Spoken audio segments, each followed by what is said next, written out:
Welcome aboard, Giants fans, to episode 57 of our New York Giants podcast right here on NJ.com. Talk is cheap. I'm Joe Giglio alongside James Cratch, who covers the Giants for NJ Advanced Media.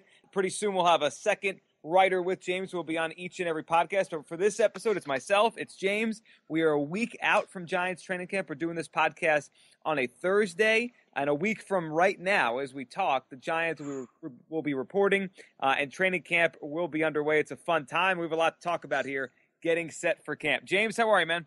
I'm good, Joe. Summer has flown by. Feels like it was just yesterday we were ending minicamp, but here we are.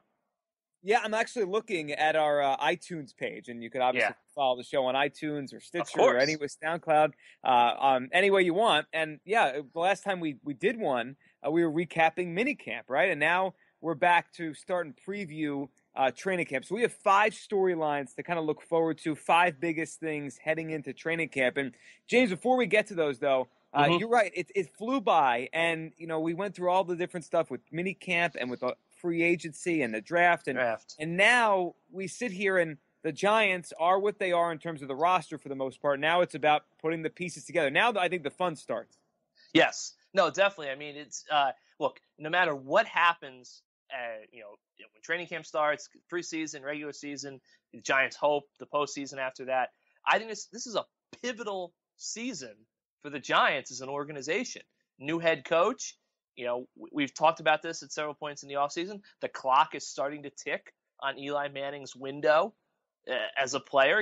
He's 35. You figure he's got maybe 3-4 more years left. His contract's for 4 years. So this is a huge season for the Giants. They've missed the playoffs the last 4 years. They just spent a ton of money in free agency. This is kind of a fork in the road year for them. And I don't think anyone really has a great grasp on which way they're going to go when they take that fork. James, that's a great point. We'll start there. We'll start with McAdoo in his first camp and really kind of setting the new foundation for the Giants, trying to build off of, what Tom Coughlin built for all these years, because Ben obviously was part of this the last couple. But I think back, I can remember vividly 2004 and Tom Coughlin's, when he first came in and tried to reset the organization. This feels similar in a way because, the Giants hope this is a long-term thing. But it also is a little different, right? Because I feel like when Tom came in, it almost felt like he was tasked with, hey, Tom, we've kind of lost our way. You have to get us and rebuild the entire franchise. It feels like with Ben, Tom set the path they want to continue down in terms of philosophy with a lot of things, and now it's up to him to kind of freshen it up and add some new ideas and move it forward a little bit. Yeah, no, I think when you make a hire like the Giants with Ben McAdoo, what you're saying is we don't like the direction that this is going, but we're okay with the philosophy that we're built on.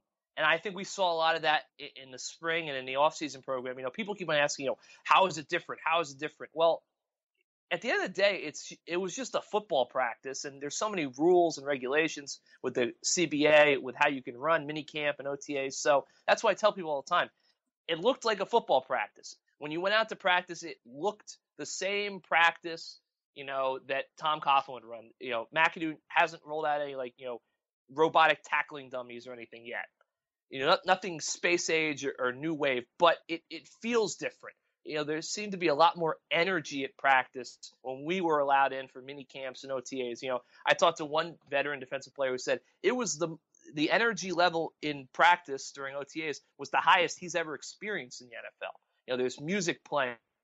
It's quick moving. They get in, they get out. So far, that's been the biggest change that I've seen. But I think that once training camp starts and we start to play preseason games and we start to have full padded practices and the inevitable injuries and adversity that happens to a team in a given season start to take hold, I think we're really going to see where this transition is going and how the Coughlin era is going to be different from the McAdoo era. James, what's your biggest question about McAdoo in this new role now? I mean, you've got a chance to cover him as an offensive coordinator. He's not going to be unfamiliar with you or the other writers and reporters on the beat. He kind of has that relationship a little bit from last year already. But he was there, but it's almost a totally different world when you become the head coach in terms of preparing, in terms of scheduling, in terms of day-to-day stuff, in terms of connecting with the team, the media responsibilities. I mean, when you think of all the things the head coach has to do, what's the one you say, I wonder how Ben's going to handle this, just because he hasn't had the opportunity to do it yet? I just, for me, it's a lot of like the basic head coaching stuff, from a media standpoint. How's Ben going to handle it when we ask him about some guy's pulled hamstring for the 8th time? How is Ben going to handle it when they blow a game in the fourth quarter that they should have won and they lose? How is he going to handle it if they suffer a big injury or if a guy is not performing up to standards? That's, from the media side, I think that's what I'm fascinated to see. But overall, look, Ben McAdoo is his own person. I think it's sort of unfair that there's a little bit of a narrative out there that he's like a carbon copy of Tom Coughlin. He's not Tom. I think that he respects Tom Coughlin and he learned a lot from him. But at the same time, Ben McAdoo is his own man. He's not a guy who if he doesn't want something or he wants something done, it's going to get done.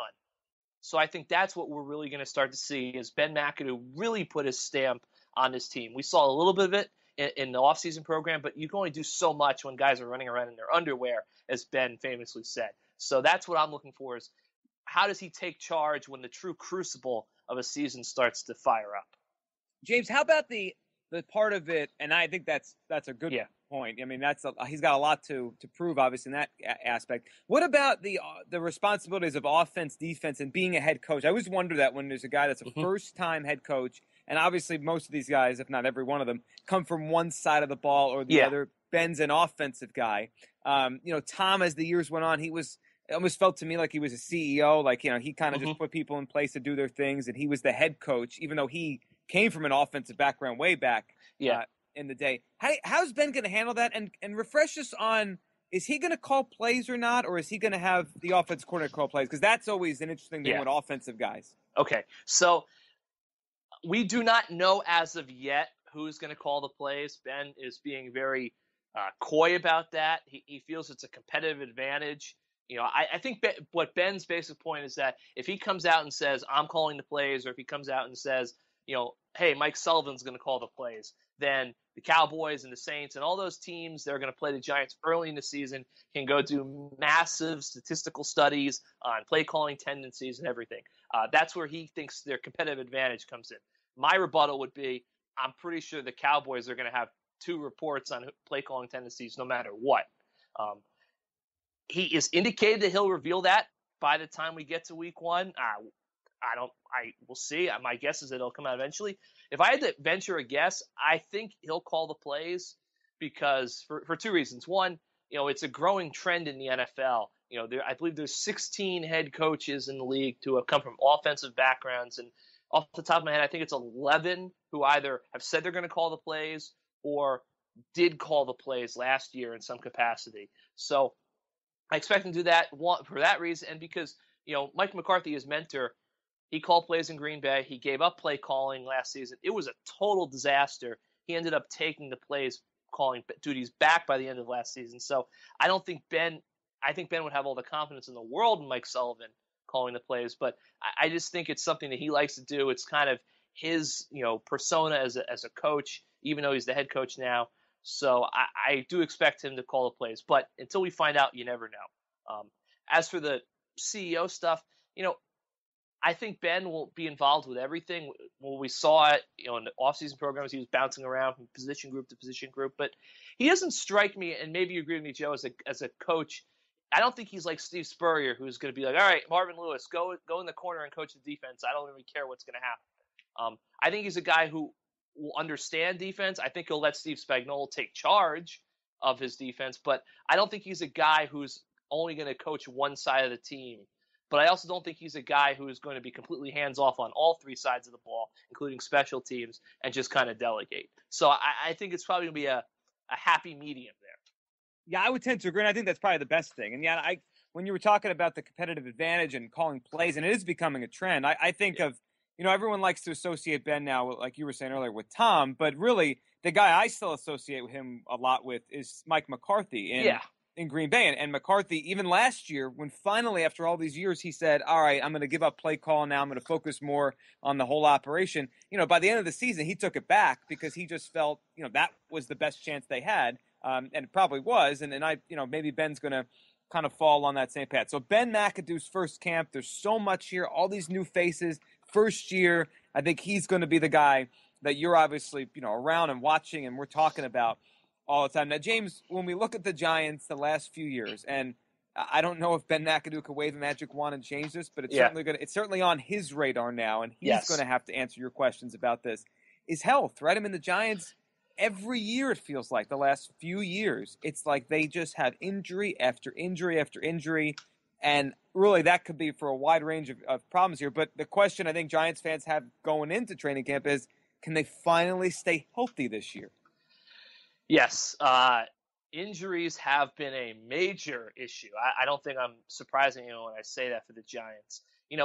I think there's optimism that obviously Ben hired new strength and conditioning coach, Aaron Wellman. They were, for the most part, incredibly healthy during the offseason program. They had two guys go on IR, Ben Edwards, a wide receiver, and a linebacker, Wanyanga. Unfortunate for both of those men, but those weren't guys.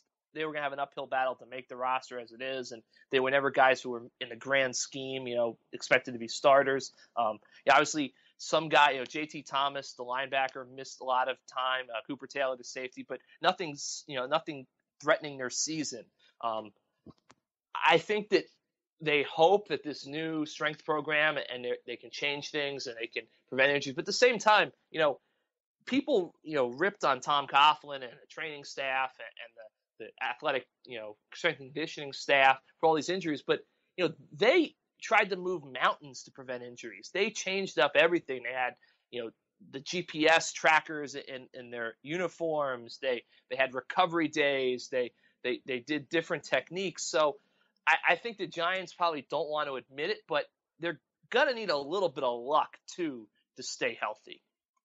Of course they will. I'm with you. And I think a lot of teams, James, that have, good years when it comes to injuries, that it's luck, right? I mean, I remember a couple of years ago, I think it was Chip Kelly's first year, that offensive line they had basically didn't miss a game or didn't miss many snaps at all. The five that basically played all year, and they won the division. And I think sometimes fans, they don't like to hear that. And I think it's probably sometimes hard for all of us to put our head around. But, luck plays a big role. If the Giants don't have any injuries this year or have very, very few, they're probably going to be a pretty good team. And that's pretty much the NFL every year.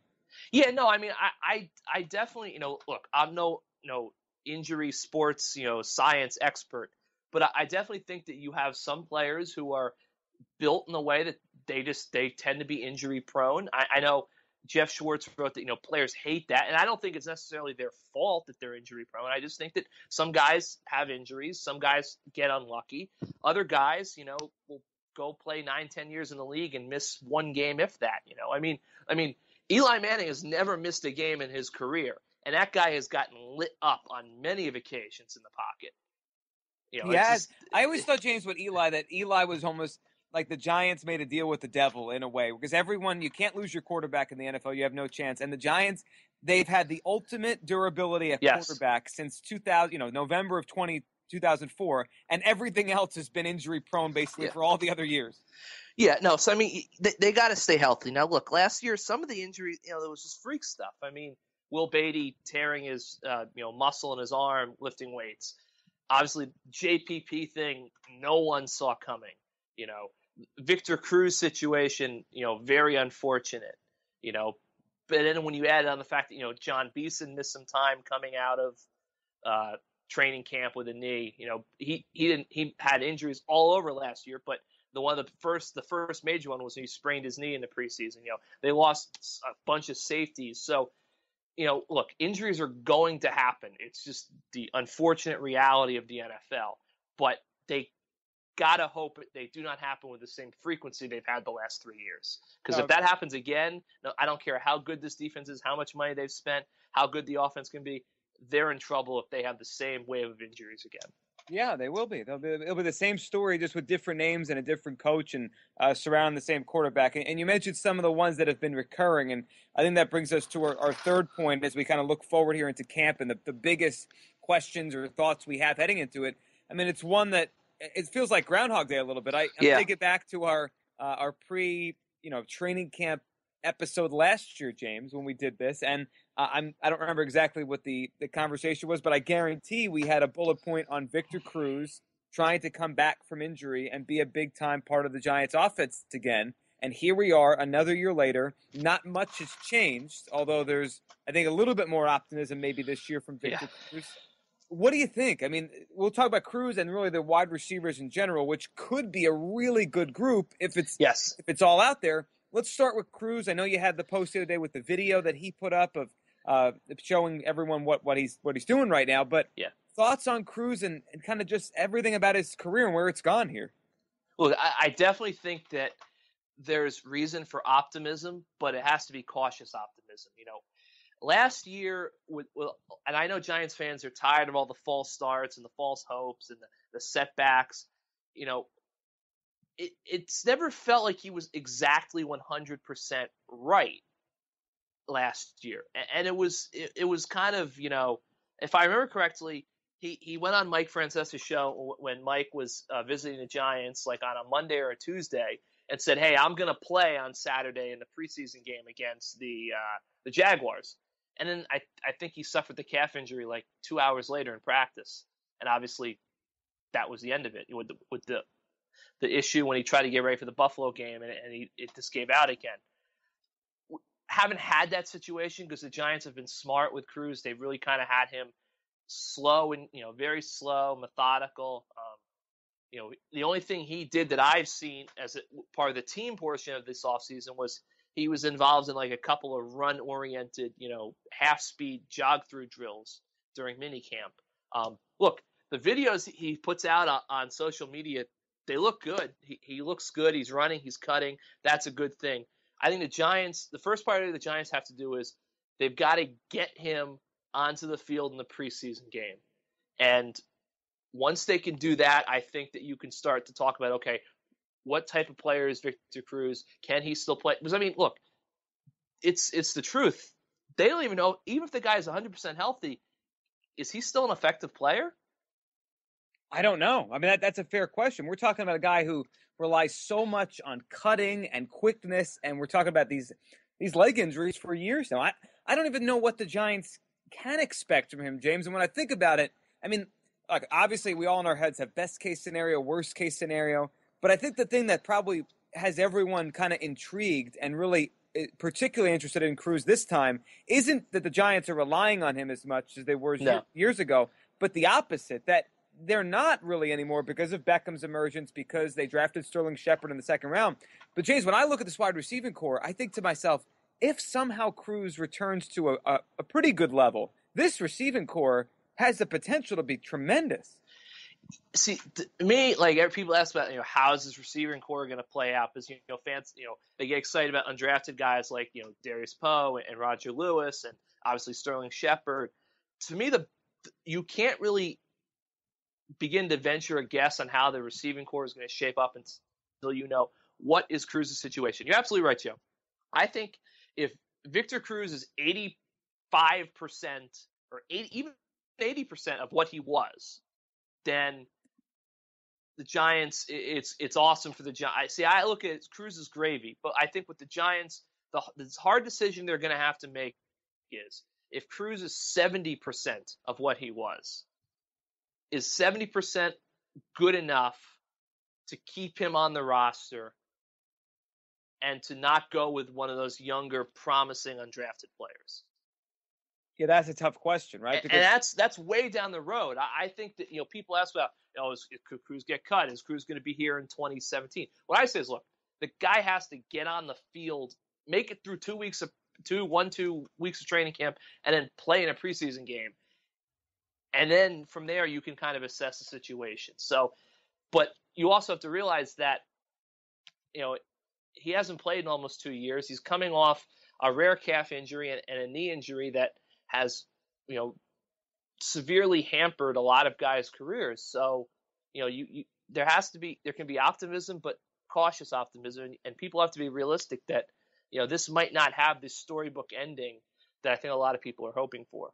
No, it certainly might not, and I think that's probably why the Giants protected themselves and sort of moved forward by taking Sterling Shepard in the second round. And I'll be interested to see just how our conversation evolves over the next couple of weeks. Like, I'm just thinking forward a month from now is where, what would that be? Right after the first preseason game, or right on the second preseason game, something like that. Are we talking more about Cruz and his issues, or maybe his, he looks good again, or are we talking in this episode in this show about Sterling Shepard and like what Beckham and Shepard could become among the young duos in the NFL? I think Shepard, people are really interested in what that. It seems like even though he was the second round pick and Eli Apple was the first one, Shepard's the one. When I talk to Giants fans, he's the one they want to talk about. We've only been around him for so long, but he looks like he's going to be a star. And I think that's what's got people. He seems he has that look like, okay, this guy is going to be a player.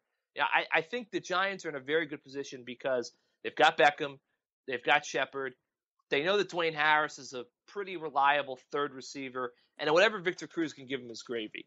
And I think that last year they were kind of relying on Victor Cruz. This year, not so much. It's just whatever we get from him is a bonus, and if he makes it back to a high level, then it's even bigger for us.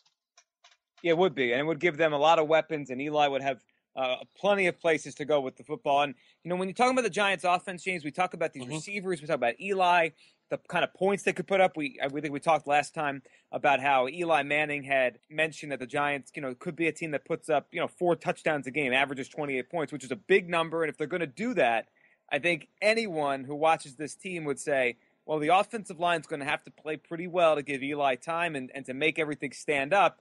So let's get into that part, our fourth of our 5 here in these training camp questions and thoughts as we move forward. The offensive line, it's always a question of the Giants. It hasn't been, I wouldn't say it was bad last year, but it wasn't very good. And right before we did this podcast, right before we started recording, the news came down about Eugene Monroe, who there was some thought, some interest. We talked about in recent podcasts. The former Raven, New Jersey kid, he's going to retire. So his career is over. So that option probably off the board unless he would change his mind or anything. But the offensive line, forgetting, what they could still maybe do in free agency or trade or anything like that, do you think it's good enough as we head into camp? It's a tough question. I mean, I think your hesitation might say it all right there. Look, I think that it's a lot. When you look at this Giants roster, I don't think offensive line is the biggest issue they have. I don't think it's even one of the top 3 issues they potentially have. But at the same time, they didn't run the ball all that well last year. I mean, look, I think the Giants, they have 3 players, Flowers, Pugh, and Richburg, who could potentially be, building blocks of the future. They have a right guard in John Jerry, who I think is serviceable, and they have a right tackle in Marshall Newhouse, who he's not in a best case scenario, ideal world, he's not the starting right tackle. He's a swing tackle. But at the same time, I don't think that he's as bad as people make him out to be. And I think that they can get along. But at the same time, last year that line was not really able to get those key short yards and to get those key run out the clock moments. So I think it's good enough. I don't think it's a situation where Eli Manning's going to be running for his life. Snap, the way that the short passing game, the way he gets rid of the ball helps it. But at the same time, I also think it's an offensive line that could provide some complications down the road for the Giants. So I think it's something that I understand why they're comfortable with it, but at the same time, I think they have to be realistic that it might be somewhat of an issue at some point. Yeah, and James, you mentioned the short passing game there, and I think if this was, if you're going to be optimistic about the Giants' offensive line and what they're going to be and how decent they could be, that's probably what you keep coming back to. It's almost like it's a caveat, like, well, if this was the offense of 2 or 3 years ago when there was more of a downfield passing offense and Eli took deeper drops, the Kevin Gilbride offense, then I think there'd be real worry because I'm not sure they could stand up to the big pass rushers in the NFL. But this offense, the way they run it now, it does feel like you can kind of get away with more of an okay offensive line, right? I definitely agree with that. I think that, as long as they can keep Eli relatively upright and get rid of the ball quick, they're going to be fine. It's just that when it comes down to those, run the ball situations, those, chew up the clock situations, that's something that they did not perform well with last season. And I think it's a very real concern of how is that going to change this season. And look, Monroe's off the board. The Giants made efforts to upgrade right tackle spot.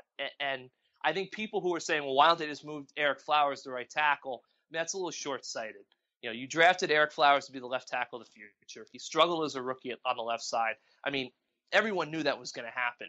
You don't just throw up your hands and give up on your whole 10-year plan just because Eric Flowers played poorly on a bad ankle for 14 games last year. So I think they're right to say Flowers is staying at left tackle. We want to continue to build upon him. He obviously has to make big steps.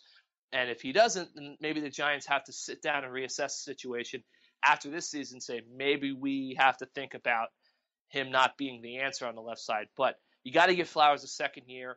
And, I don't think the Giants, they don't seem to be worried about Newhouse to the point that they're willing to force something to bring in a right tackle. So I expect them to keep looking, but with Monroe retired and, the picking's not, so big out there on the waiver wire and in trade possibilities, I think Marshall Newhouse is looking more and more likely to be that starter in week 1.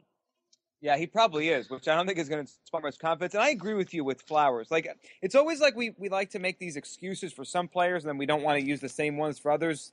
Just to make the example, like in Philadelphia, Nelson Aguilar had a high ankle sprain last year, right? And that's kind of used as, all right, let's give him a second chance to show he was a first-round pick wide receiver. He could play. Like, Eric Flowers is an offensive tackle trying to, defend and block speed rusher ends. And if you have a high ankle sprain, like that's a big deal.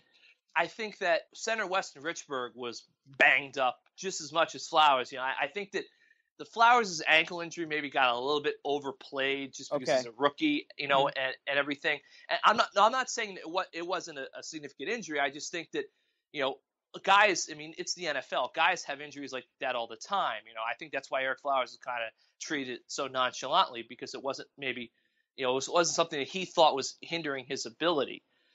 But I do think that, he struggled last year, but that was to be expected, even if he was 100% healthy. And I just think that it's a little bit silly for people to be screaming that Jerry Reese should just move him to right tackle, because, why should the Giants give up on something that quick?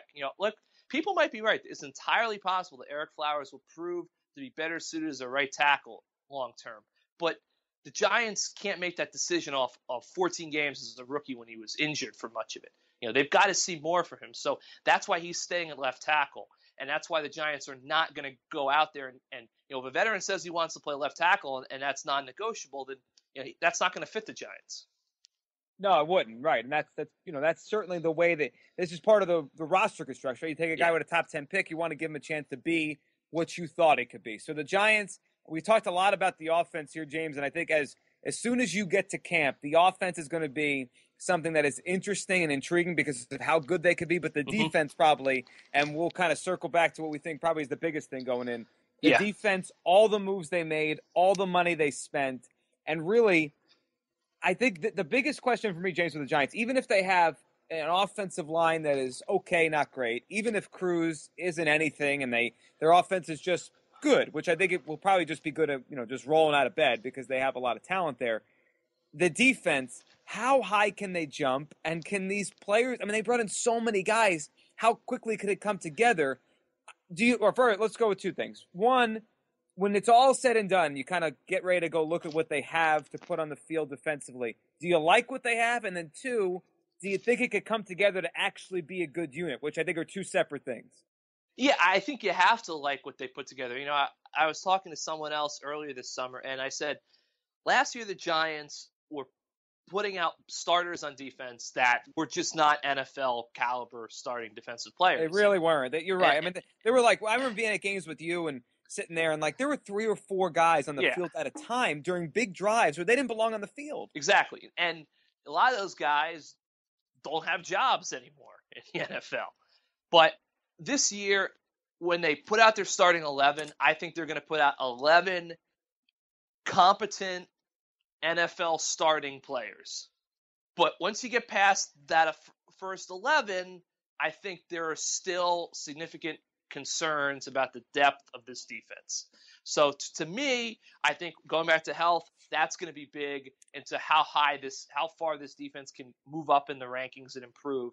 I think that's going to be big. Can these 11 starters stay on the field, and can the guys behind them produce at the level the Giants need them to? And at some of the positions, I think that remains to be seen. Yeah, that's a good point, and I agree with you on the depth. So when think about teams, James, that have depth issues, I always go back to, if you're going to have depth issues, you can't really avoid that. But to Yeah. make up for it, you need your stars to really produce.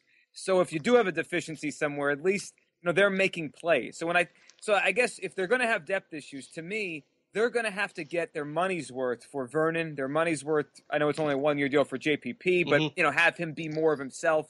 Their money's worth from Harrison. And obviously Janoris Jenkins too. So, when you think about the guys they brought in, they obviously brought in talented guys. They're better than last year, but do you think those guys will give them star efforts? I mean, because to me, if they're going to be a good defense, they need Olivier Vernon to not just be a good player; they need him to be a really good player.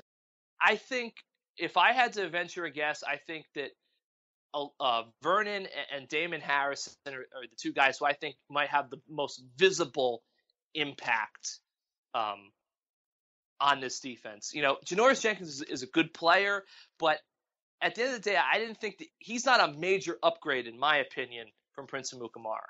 Obviously, he's proven to stay on the field and be healthy. That was something Prince couldn't do. But when Prince was on the field and healthy, he was a pretty good player. I don't think the Giants have made a major upgrade going from Prince to Jenkins at cornerback. I think that Damon Harrison from Marcus Kuhn and Olivier Vernon from, what the Giants had. I mean, I thought Robert Ayers had a really good season, but with JPP's limitations and Cullen Jenkins and Kerry Wynn, I think those are the two guys where they've made the biggest jump, in my opinion, for the big name free agent signings, getting Vernon, getting Snacks. Those are the two guys who I think might have the most visible impact on this defense. But, you mentioned JPP.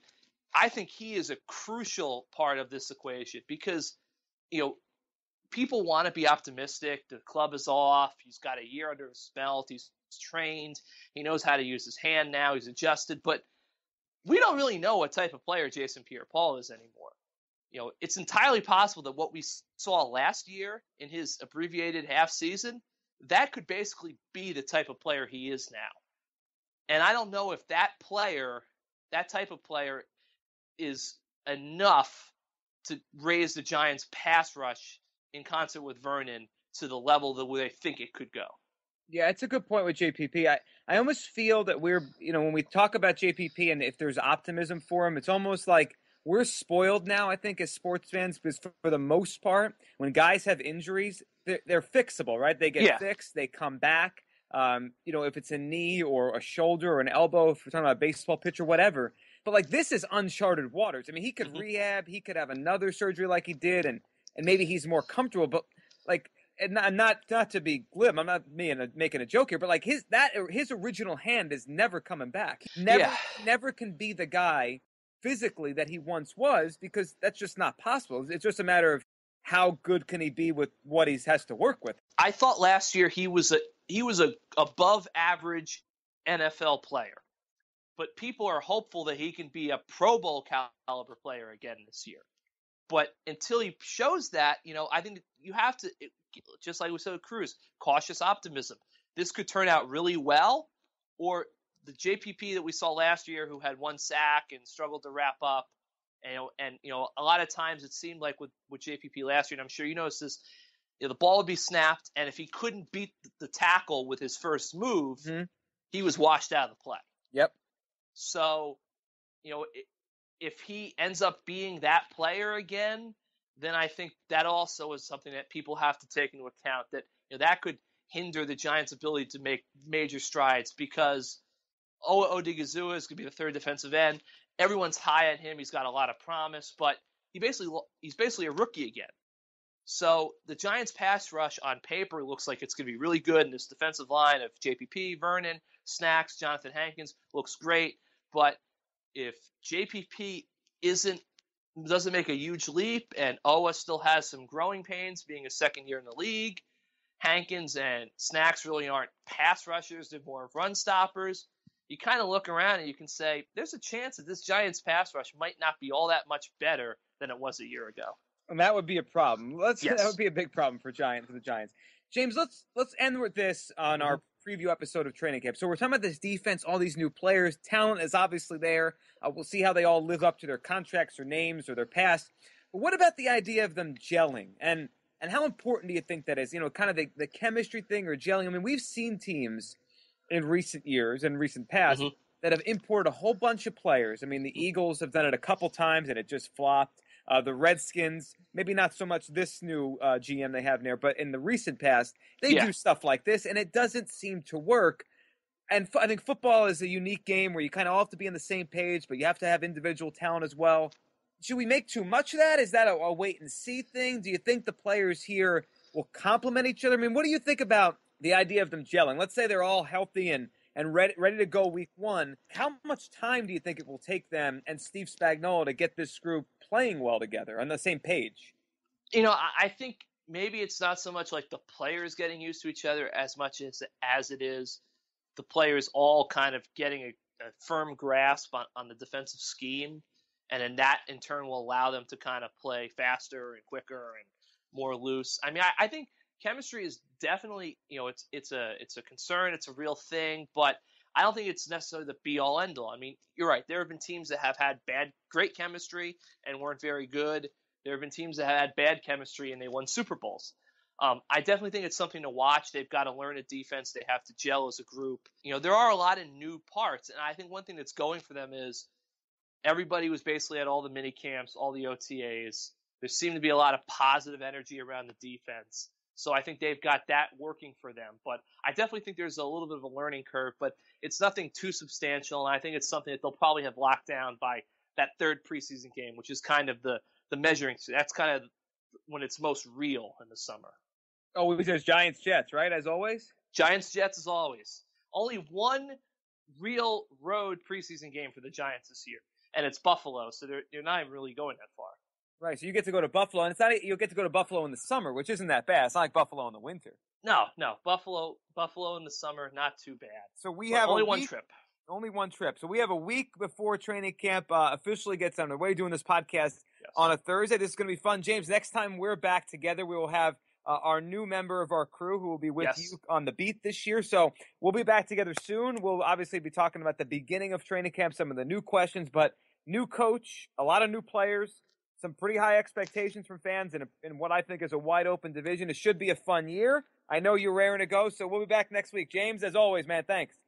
Thank you, Joe. It's here. Get some sleep. It's about to be go time. About to be a dead sprint from a week from today, Thursday, July 28th, to January, February. Who knows? We'll see. Look at that. You're getting all people all excited there. February. I don't know. Actually, not late January. I don't think February is in the cards, but you never know.